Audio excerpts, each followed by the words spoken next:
So ninth class, in our previous video we have seen that you cannot add vectors, or more specifically you cannot add forces with the help of simple arithmetic addition rules. You need a different set of rules in order to add vectors, and that rule is known as head to tail rule. Before we define the definition of this head to tail rule, let's consider an example in order to understand this rule better. This is an example of a head to tail rule. This is only a supposition. Consider that you are given a vector, or you are given a force A. It has a magnitude of 80. It has a unit which is Newton, because the unit of force is Newton, and it is acting along east. You are given another vector, you are given another force which is named as B. Its magnitude and unit are 60 Newton, and it is acting along northwest. So when you're talking about directions like east or west or x-axis or y-axis, you have to focus on the coordinate system. So this is the coordinate system. This line can be taken as x-axis. This is the positive x-axis.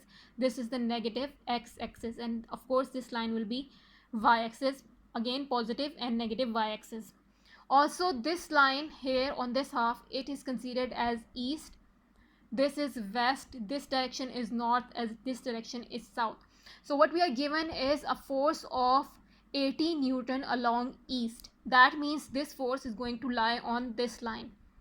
And the other force is 60 Newton, which is acting along northwest.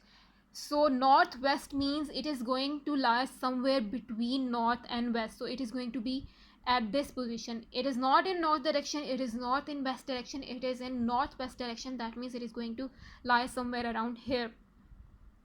So this was the direction of these forces. Now let's focus on the magnitudes.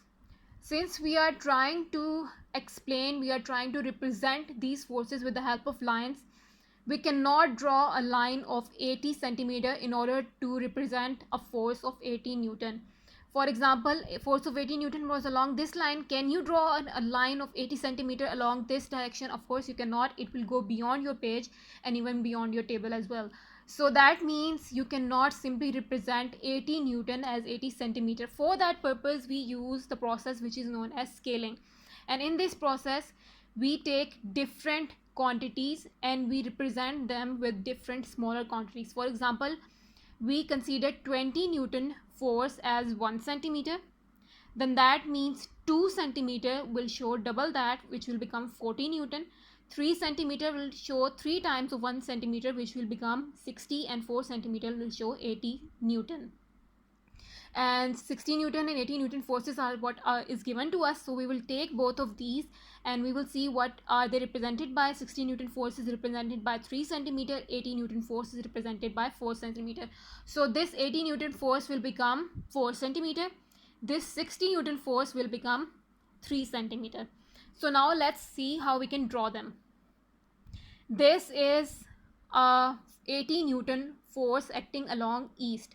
So that means we can draw a line of 4 centimeter along this direction. So we will easily do that. This is a line of 4 centimeter along this direction. Other force is 60 Newton acting along north and west. So you will simply take a line of 3 centimeter according to your scaling, and you will draw a line like so. Obviously you will use a scale. So these are the two vectors that are taken with the help of coordinate systems. Now how can we add them? We can add them with the help of head to tail rule. Head to tail rule says that you can take one vector as A. So this vector will be taken as vector A, and the other vector as vector B. So this vector will become vector B. Then you can take this vector B, place the tail of this vector on the head of this vector. So this will become something like so. This will become vector B. Vector A, vector B.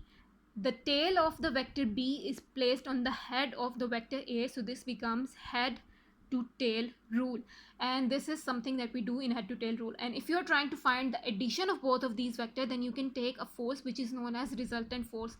Resultant force is take the tail of the first vector and join it with the head of the last vector. So you will draw something like this, and this will be shown as resultant force. This is something that you do in order to add forces, in order to add vector quantities which have magnitude but they also have direction as well.